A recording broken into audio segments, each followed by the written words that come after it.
नाज़रीन कराम, एक तरफ हाफ़िज़ साद हुसैन रिजवी साहब जिन्होंने जो कि तहरीक लब्बैक पाकिस्तान के अमीर हैं, उन्होंने एक स्टेटमेंट जारी किया जिन्होंने ना सिर्फ पाकिस्तान बल्कि 57 इस्लामी ममालिक की फ़ौज को मुखातिब करके कहा कि आप जो है वो कमांड हमें दे दें।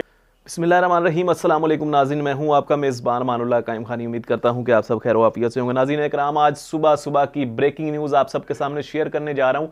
अल-कस्साम ब्रिगेड की जानिब से आज सुबह का एक ताज़ा बयान आया है कि सुबह सुबह जो है वो मुजाहिदीन ने इसराइली फोर्सेस की जो गज़ा पे हमला करने जा रही थी, तकरीबन 11 से ज़ायद जो हैं वो बख्तरबंद गाड़ियां जो हैं मुकम्मल तबाह कर दी हैं। ये अल-कस्साम ब्रिगेड का आज सुबह की नई अपडेट है। लेकिन दूसरी तरफ तुर्की की बात की जाए तो तुर्की ने एक बड़ा बयान दे दिया है। लेकिन यहाँ पे तुर्की के जो रजब तैयब उर्दवान साहब हैं, उनसे भी मेरे चंद सवालात होंगे।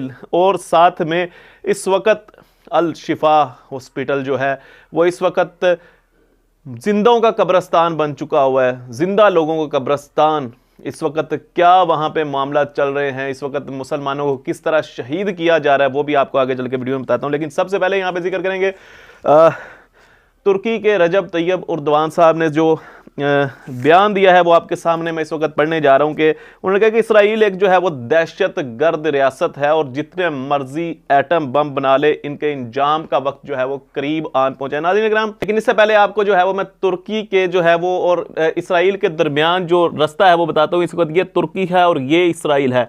तुर्की से लेके इसराइल तक जो है वो तकरीबन 1320 किलोमीटर का ये फासला बनता है। नाज़रीन इकराम, ये आप पूरा इलाका देख रहे होंगे इस वक्त। आपको ये मैप के ऊपर दिखाने का मकसद ये है कि इस वक्त ये बयान तो दे दिया रजब तैयब उर्दवान साहब ने, लेकिन साथ में इसराइल के साथ बड़ी तिजारत करने वाला जो है वो मुल्क तुर्की ही है, जो सबसे आगे है इस वक्त। स्टील के हवाले से मैंने कल एक अपडेट दी थी कि स्टील के इस वक्त क्या क्या असले बनाए जा रहे हैं इसराइल में, और तमाम स्टील जो है वो भेजने वाला जो है वो तुर्की है। फिलहाल तुर्की ने बाइकआउट कर दिया, स्टील नहीं भेज रहा इसराइल में। लेकिन 14,000 मुसलमान, फलस्तीनी मुसलमान शहीद होने के बाद ये बात क्यों जहन में आई।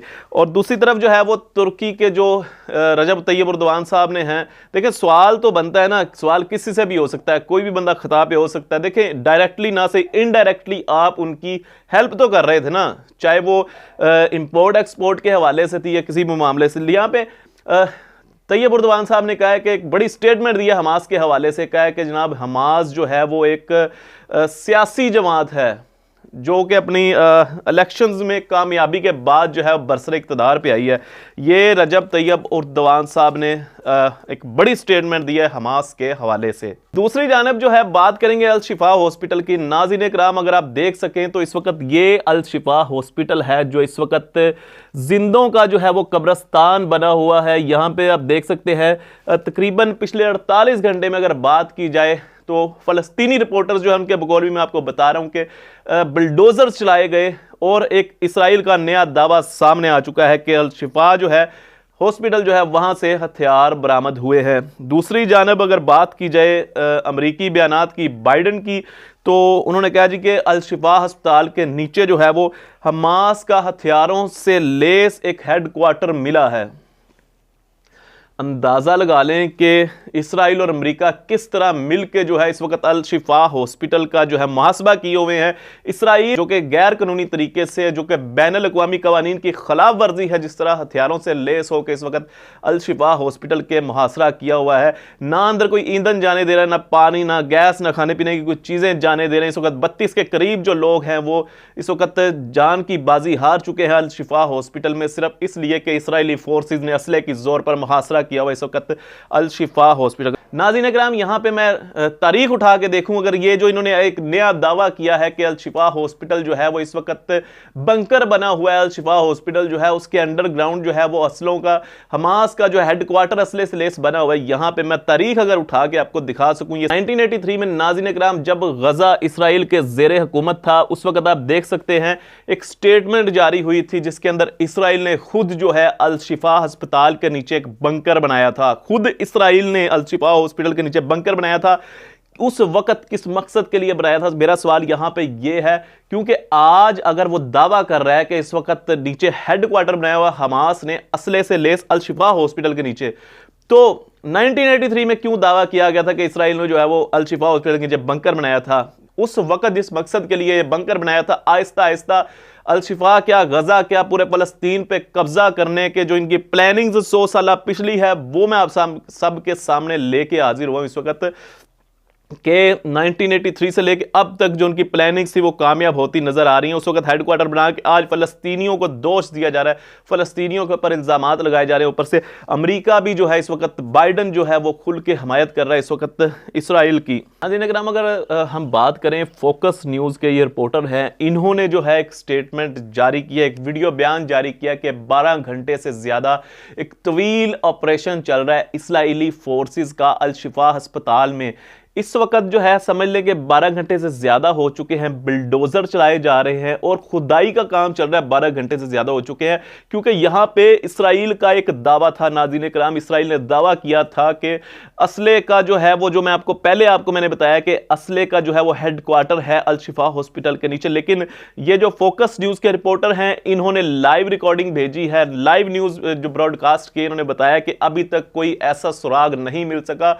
तो जो इन्होंने कहा था कि अल-शिफा अस्पताल जो है वो फौजी इस्तेमाल में है, फौजियों के लिए बनाया गया है, फौजी मकासद को पूरा करने के लिए बनाया गया है, तो अभी तक इसराइल उसमें नाकाम हुआ है। ये मैंने फोकस न्यूज़ के रिपोर्टर की जो स्टेटमेंट है वो आप सबके सामने शेयर की है।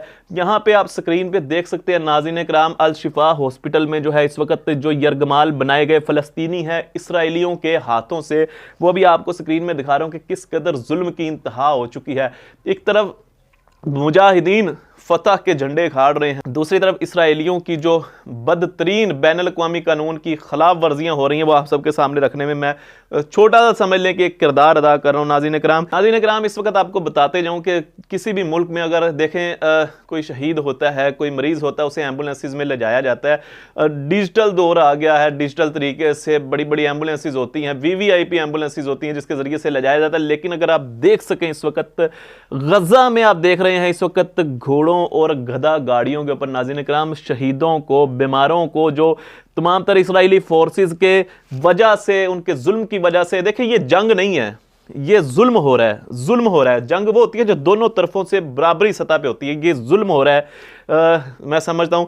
तो इस वक्त तक घोड़े और गधा गाड़ियों के ऊपर जो शहीदों और जो मरीज हैं उनको ले जाया जा रहा है हॉस्पिटल्स में। नाज़रीन कराम, बड़ी बुरी सूरत हाल है। उम्मत मुसलमा जैसे ऐसे लग रहा है जैसे सोई हुई है इस वक्त, और इस वक्त ज़रूरत है एक सलाहुद्दीन अय्यूबी की, एक नूरुद्दीन जंगी की। इस वक्त उन तमाम फातिहीन की ज़रूरत है जिन्होंने इस्लाम के नाम पे जो है तारीख रकम कर दी है। नाज़रीन कराम, तो इस वक्त जो जुल्म की दास्तान अल-शिफा हॉस्पिटल में रकम हुई है वो भी मैंने आप सबके सामने रख दी है, और दूसरी तरफ मुजाहिदीन की जो फतह है वो भी आप सबको जो है वो मैंने बयान कर दी है। इस वक्त अल कसाम ब्रिगेड का जो आज सुबह का बयान आया था, जिसमें सेहूनी बख्तरबंद 11 से ज़्यादा गाड़ियां जो हैं उनको तबाह किया गया था, बयान दिया गया था इस वक्त अल कसाम ब्रिगेड की जानिब से। दूसरी तरफ अगर सड़क के ऊपर जो आप देख सकते हैं, इसराइली जो टैंक है मुरकादा के नाम से, वो गजा से निकाला जा रहा है। नाज़रीन कराम, ये भी आप स्क्रीन पर चलता हुआ देख सकते हैं। तो बहरहाल ये तमाम तर लेटेस्ट अपडेट्स लेके आप सबके सामने हाजिर हुआ। आपने अपनी कीमती राय का इजहार करना है कि कब तक ये जुल्म सितम जारी रहेगा और फ़लस्तीन बैतुल मक़दस की आज़ादी के लिए क्या मामला आगे जाके पेश होने वाले हैं। लेकिन एक बात तो हक और सच है कि फ़लस्तीन बैतुल मुक़द्दस जो है उसके तहफ़्फ़ुज़ के लिए ता क़यामत जो है, जब तक इस्लामी निज़ाम मुकम्मल तौर पे राइज नहीं हो जाता, मुसलमानों का ग्रोह जो है वो अपनी कुर्बानियाँ देते रहेंगे, अपनी जानें पेश करते रहेंगे। तो ये तमाम तर लेटेस्ट सूरत हाल थी जो मैंने आप सबके सामने लेके हाजिर हुआ। बहुत शुक्रिया, अपना बहुत सारा ख्याल रखिएगा। अल्लाह निगहबान।